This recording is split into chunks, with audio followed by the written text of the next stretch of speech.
Atos 4, 26 e 27.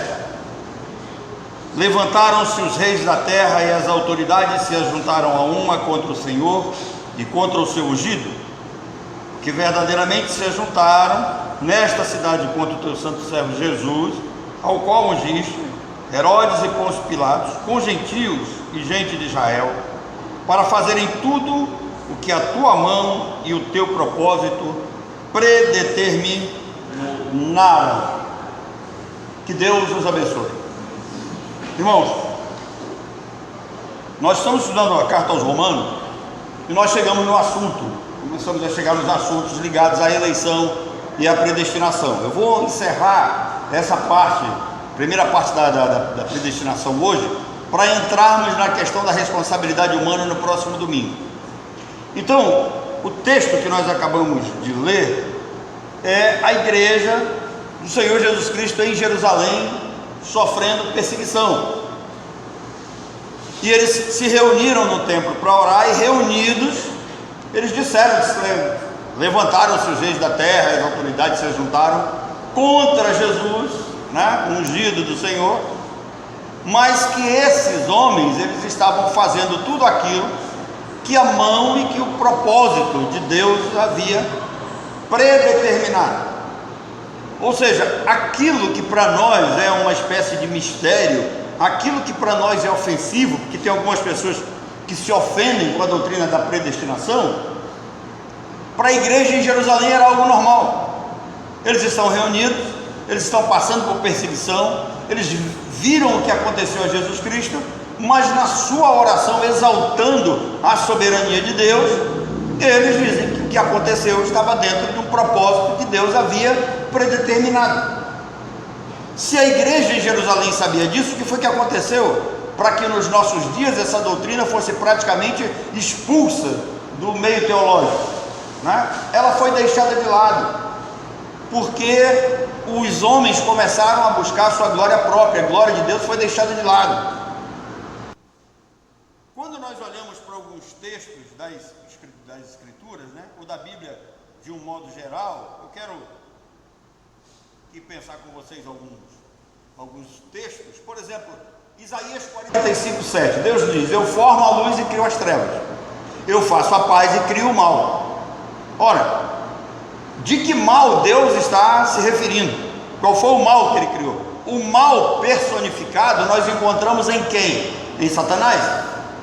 Se ele criou o mal e o mal personificado está em Satanás, é claro que ele não se exclui de criar Satanás. Ele criou Satanás. E aí nós vamos ter um outro problema, que é um outro debate. Aquela história que muita gente acredita que Satanás era anjo de luz, aí veio a se rebelar, aquela história toda, e aí chega Jesus em João no capítulo 8 e ele diz que Satanás foi opositor, foi homicida, foi mentiroso desde o princípio, que ele nunca se firmou na verdade. Ora, se ele nunca se firmou na verdade, quando é que ele foi anjo de luz? Não existe isso? Então esse mal personificado, esse mal a que Deus se refere aqui, é Satanás, e ele criou Satanás com um propósito.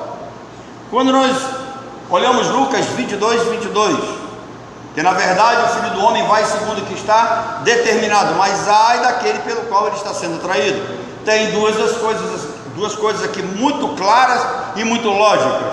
Jesus estava indo de acordo com o que Deus havia determinado, em Atos capítulo 4, predeterminado. Isso é predeterminação divina, isso é ordenação de Deus, não tem como escapar. Então Deus decretou. Quando você lê Atos capítulo 2, Pedro está pregando no dia de Pentecostes, e ele diz que Jesus foi entregue pelo determinado desígnio, e conselho de Deus. Então foi Deus quem entregou Jesus. Observem que o próprio Jesus diz assim: olha, minha vida ninguém a tira de mim, eu mesmo a dou. Então é ato voluntário, é algo dele. O homem não tem autoridade sobre o Senhor Jesus. Isso é dito a Pilatos: nenhuma autoridade tu terias sobre mim, se do alto não te fosse dada. Então a Bíblia exalta a soberania de Deus. E Lucas 22, 22, esse versículo ele é dividido em duas partes. Primeiro ele mostra a soberania e os decretos de Deus. Na verdade, o Filho do Homem vai segundo o que está determinado ou predeterminado. Decreto, predestinação para a vida de Jesus. Ponto. Mas ai daquele pelo qual ele está sendo traído. Na primeira parte do versículo, nós estamos vendo o decreto de Deus para a vida de Cristo, mas ao mesmo tempo, nós estamos vendo Judas sendo responsabilizado por aquilo que ele vai fazer, ou por aquilo que ele fez. Isso é um dos mistérios das Escrituras, tá? Decreto de Deus e liberdade humana caminham juntos. Os homens cumprem livremente, ninguém é forçado a cumprir os decretos de Deus. E quando nós olhamos mais ainda profundamente para as Escrituras, Filipenses 2,13, porque Deus é quem realiza em nós quanto querer, quanto realizar, o fazer. Como é que nós vamos entender isso, que é Deus que faz essas coisas? Como é que Deus faz em nós tanto querer quanto fazer? Aí nós vamos ter um chamado problema, né? Que vem a filosofia humana e criou a ideia do livre-arbítrio. Então aqui nós temos um choque. Judas, Deus decreta, mas ele é responsável ao mesmo tempo. Escrevendo aos Romanos no capítulo 9, Paulo diz que o homem não tem essa liberdade toda de discutir com Deus, porque ele é um vaso preparado com um propósito. Acho muito interessante que as pessoas sempre dizem assim: Deus tem um plano para cada criatura. Tem, mas você já prestou atenção que pode não ser de salvação? Vasos de ira não é de salvação. Judas não foi para a salvação. Como é que nós vamos entender Caim quando ele diz: se tu procederes bem, não é certo que tu serás aceito? E como é que Caim peca? Como é que Deus realiza em nós tanto querer quanto fazer? Levantaram a ideia do livre-arbítrio. Agora, hoje, a ciência, ou a neurociência, como está no quadro aqui, ó, já diz para nós: livre-arbítrio o quê? Não existe. Não existe, dizem os neurocientistas. Isso aqui, irmão, não é Bíblia, não tem nada a ver com Bíblia. Isso aqui é neurociência, a ciência que estuda a neuro humana. Então, os cientistas chegaram à conclusão, na sua maioria. Por exemplo, você pega, se vocês quiserem aprender muita coisa sobre isso aí, procurem um homem chamado Adalto Lourenço na internet. Vocês vão aprender coisas fantásticas com ele, né? E é ele que diz que Deus deixou a sua assinatura no universo. Foi Deus quem criou todas as coisas, porque tudo é 3 em 1, não é? A música, né? A harmonia, lembra? Ritmo, né? 3 em 1, por aí vai. E o Adalto Lourenço diz que ele faz piada com os evolucionistas, que dizem que o universo surge de uma explosão, do Big Bang, né? Aí ele diz: mas mesmo para que acontecesse uma explosão no Big Bang, alguém teria que acender o pavio. Então ele diz que os caras estão reunidos na sala deles lá, ele abre a porta e faz assim, como quem vai riscar um isqueiro, né? Quem foi que riscou o isqueiro? Então não tem como o homem fugir de Deus. Como é que nós vamos entender isso? Deus realiza em nós tanto querer quanto fazer. Como é que nós vamos entender que Deus fala para Caim e Caim não consegue proceder bem? Caim não tinha livre-arbítrio? Pela neurociência não. Aí nós vamos entender melhor isso aqui. Salmo 119, 91. Salmo 119, 91 vai dizer para nós que, conforme Deus decretou, tudo se mantém até hoje. Conforme Deus planejou, conforme Deus decretou, tudo se mantém até hoje, nada foge do seu controle. Como é que nós vamos entender que o homem, dentro desse chamado livre-arbítrio, ele vai poder viver a sua vida sem contrariar nenhum plano de Deus? Jó 42, 2. Irmãos, se existisse esse chamado livre-arbítrio, o homem poderia contrariar, tá, a vontade e o plano de Deus. Mas como não existe, Jó pode passar para nós com todas as letras: bem sei que tudo pode e que nenhum dos teus planos pode ser frustrado ou impedido. Agora, como é que nós vamos entender isso? Nós começamos falando sobre eleição, falei para vocês sobre 5 tipos de eleição, né? A eleição de Jesus para ser o Messias, a eleição de Israel para ser uma nação teocrática, a eleição ministerial, a eleição para salvação, 5 tipos. Depois nós falamos das bênçãos dessa eleição, que é a regeneração, o novo nascimento, justificação, santificação. Falamos da chamada social, falamos da chamada ministerial para o mundo, a responsabilidade que todos nós temos, e aí chegamos no assunto predestinação. Quando chegamos no assunto predestinação, eu trouxe a palavra para vocês, quando aqui de Atos ele diz assim: para fazerem tudo que a tua mão e o teu propósito predeterminaram. No grego a palavra original é proorizo. O que é proorizo? Proorizo é algo que é decidido de antemão, é algo que é determinado de antemão. Por isso que a igreja lá reunida em oração, debaixo de perseguição, dizem que tudo que aconteceu até ali foi por decreto de Deus, que Deus havia predeterminado ou predestinado anteriormente. Eles tinham consciência disso. Era uma igreja madura, não é uma igreja infantil como a igreja de Corinto, não é uma igreja composta de crianças, não é um grupo carnal.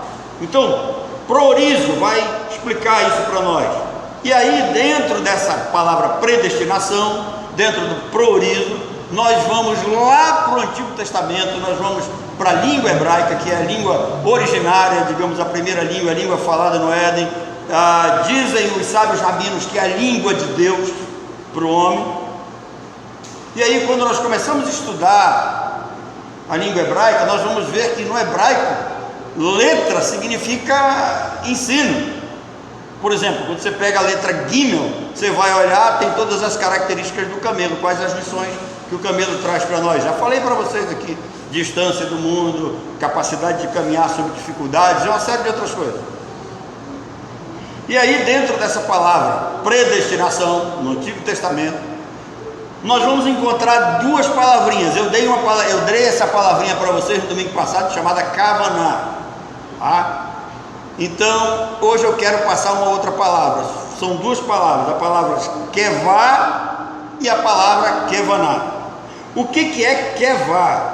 Kevá diz respeito àquilo que está fixo na nossa alma, aquilo que quando nós nascemos e herdamos a herança pecaminosa de Adão, nós já trazemos essas coisas fixas na nossa alma, na nossa carne. O que o apóstolo Paulo diz? As obras da carne são o quê? Prostituição, impureza, lascívia. Tudo aquilo que está lá está dentro de você. Você tem o potencial para fazer isso. Essa é a sua kevá, aquilo que foi decretado dentro de mim, aquilo que eu trago dentro de mim, aquilo que está dentro de mim. E aí, agora nós vamos poder entender o que, quando Jesus disse assim: do coração do homem procedem maus desígnios. Do coração do homem procede a sua kevá, aquilo que está determinado dentro dele, está dentro dele. E quando nós olhamos para essa kevá, aquilo que está fixo na nossa alma, aquilo que está decretado, então, explicando Caim, Deus diz: olha, Caim, se você agir, certamente você não vai ser aceito. Só que dentro da alma de Caim tem uma kevá que impede que ele faça o que é bom, porque Caim tinha uma kevá que era do maligno e não de Deus. E quando nós entendemos isso, não adianta você tentar correr para livre-arbítrio, porque o arbítrio está comprometido. Como foi que a neurociência chegou até aqui? Eles colocaram todos os aparelhos que fazem aquele exame na mente humana, e eles ordenavam que o homem, as pessoas examinadas, tomassem certas decisões. Antes de a pessoa decidir, a máquina detectava, a neurociência acaba detectando que alguém decidia por ele. Havia algo na mente do ser humano que decidia antes que ele decidisse. Agora você vai entender o que Paulo diz lá em Romanos, no capítulo 7, aquilo que quero fazer de bom eu não faço, eu acabo fazendo o que é errado, porque eu vejo nos meus membros, dentro de mim, leis, a lei do pecado, a lei do espírito, a lei da minha consciência. Paulo diz que são coisas que nos habitam. E por que nós estamos estudando isso? Nós não somos mais uma igrejinha que vive de água com açúcar. Nós somos uma igreja que vivemos de teologia aprofundada, e dentro da teologia aprofundada você vai encontrar a questão da predestinação, da soberania de Deus, dos decretos de Deus, e dentro dos decretos de Deus está a sua kevá. Entenda isso: eu tenho uma kevá, eu tenho decretos dentro de mim que estão fixos na minha alma. Por isso que nós somos diferentes. Nós não somos atraídos pelas mesmas coisas. Você pode ser atraído por uma coisa que não me atrai, e eu sou atraído por algo que não atrai você. Nossas personalidades são, de certa forma, diferentes, nossas características são diferentes, né? Tem um filósofo, né? Clóvis de Barros, um cara que de vez em quando eu ouço ele, né? Um sujeito que, quando ele abre a boca, ele fala alguns palavrões, mas em termos de filósofo, um cara muito interessante. E ele tem um vídeo que ele traz para nós, ele chama de lição de Spinoza. O que é a lição de Spinoza? Spinoza diz que não adianta eu tentar passar um remédio para você que deu certo para mim, como se fosse dar certo para você. E a crítica é que você entra nessas livrarias por aí diz lá, 10 maneiras de se tornar um empreendedor, 10 maneiras de você ganhar sucesso, regra de casamento, né? 10 passos para ter um casamento melhor. Parece receita de bolo, né? Bota primeiro o trigo, depois o ovo, depois vai fazendo assim, vai batendo, que vai dar certo. Gente, não vai dar certo. Pode dar certo para você, pode não dar certo para mim, são pessoas diferentes. É isso que Spinoza ensina, tá? Então, como é que nós vamos entender isso? Ele diz: se procederes bem, não serás aceito. Tá, mas ele não tem como proceder bem. Por quê? Porque está fixo na alma dele aquilo que ele vem para ser determinado nesse mundo. Da mesma forma, Judas vê o que ele faz, por que ele não se arrepende, toma uma providência de arrependimento? Não, ele chora amargamente, sente reforço, mas continua o seu propósito e vai até o final. Por quê? Porque ele tem uma kevá fixa dentro de si. Essa é a palavra que você precisa aprender. Dentro da predestinação existe um ponto chamado kevá. O que é kevá? Aquilo que todo ser humano traz fixo na sua natureza pecaminosa, está nele. E a kavaná é a manifestação daquilo que você tem dentro do seu coração. Então, a kevá tem decreto de Deus que está fixo lá, está dentro de você, e você vai manifestar aquilo que está decretado para que você manifeste. Kevá é o que vem decretado, o que está fixo em nós. Kavaná é aquilo que eu manifesto, é a maneira como eu coloco para fora, é aquilo que eu realizo. E agora você pode entender por que Deus é quem realiza em nós tanto o querer dentro da kevá e realiza em nós o fazer dentro da nossa kavaná. Nós vamos ser naturalmente colocar isso para fora. Agora, eu iniciei falando sobre o Adalto Lourenço. Por que isso? Irmãos, existem leis no universo. Preste atenção. Choveu hoje de manhã cedo, de madrugada? Sim. Choveu. Foi Deus quem fez essa chuva? Sim. Sim, mas todos os dias ele faz chuva para cair em um lugar lá? Não. Ele determinou leis no universo e que essas leis acabam determinando chuva. Por exemplo, um calor intenso, ventania, temperatura da água do mar. É uma série de detalhes dentro dessa sabedoria soberana de Deus. E que o planeta Terra está dentro de um chamado cordão solar, né, dentro do espaço, que não tem nada, ele aparentemente está solto, mas existe uma lei chamada lei da gravidade que o segura lá em cima. Isso foi determinado por Deus. Então, assim como Deus determinou as leis naturais e esse mundo segue funcionando naturalmente de acordo com essas leis, da mesma forma ele decretou ações humanas que os homens cumprem livremente, chamadas de kevá. Foi ele quem determinou, ele que decretou, está em nós e nós vamos produzir isso naturalmente. São leis, está determinado. Então, Salmo 119, 91, conforme o Senhor decretou, o Senhor predestinou, tudo se mantém até hoje. Por quê? Porque nenhum dos teus planos pode ser frustrado ou impedido. Então, a kevá nos diz que tudo que desejamos ou praticamos está estabelecido em nosso ser, está aqui dentro. Por isso que Tiago diz que cada um é tentado pela sua própria cobiça, aquilo que está dentro dele, que está determinado para ele. E cobiças, elas são diferentes, não são iguais. As pessoas não cobiçam as mesmas coisas, tem gente que cobiça coisa diferente, tá? Eu lembro que eu era criança, eu era molecote lá no bairro de São Jorge, E um dia as mulheres do nosso bairro lá, não sei se a mamãe lembra disso, né? Principalmente naquela área ali mais para baixo, as mulheres começaram a perceber que começou a sumir calcinha. Então, naquela época, os quintais não tinham muro, né? Quando alguns tinham, era cercado de estaca, né? Madeira, e começou a subir calcinha, né? Das mulheres era só calcinha. E aí a turma começou a se preocupar com isso e tal, e o pessoal começa a ficar mais atento. Prenderam o cara tinha um fetiche, roubar calcinha de mulher. Já naquela época eu era moleque. Então ele tem o quê? Ele tem essa cobiça, aquela cobiça de pegar calças de mulheres. Tá? Não é a mesma, né? Graças a Deus eu não conheço nenhuma outra pessoa, amigo meu, que tem esse tipo de fetiche, né? Esse tipo de cobiça. Então, Kevá diz respeito a tudo que desejamos e praticamos, que está estabelecido em nosso ser, aquilo que está ordenado, aquilo que está predeterminado de antemão. E o que está determinado, que está predestinado de antemão, compromete o arbítrio. O homem já vem com o arbítrio comprometido para esse mundo. E livre-arbítrio não tem nada a ver com tomar decisão. São duas coisas diferentes. Por que o homem não tem o seu arbítrio livre? Porque Jesus disse: aquele que comete pecado, ele é escravo do pecado. Então ele já vem com o arbítrio escravizado, comprometido. Ele vai praticar isso que está fixo na sua alma, na sua natureza herdada de Adão.